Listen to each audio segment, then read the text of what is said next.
Today, we'll show you how to install your dual shear shades.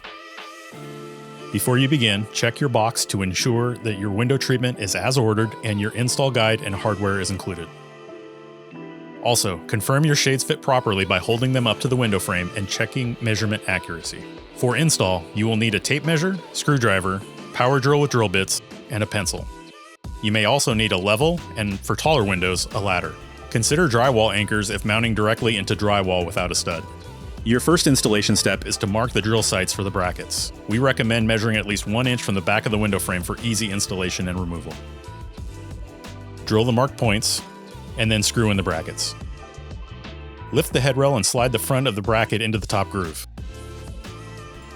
Then push the back side of the headrail up, locking it into place.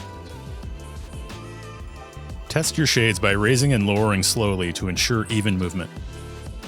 You also want to check for proper tension by stopping it mid-window. From measuring to installing, we're here to help you every step of the way. Find us at blindsgalore.com.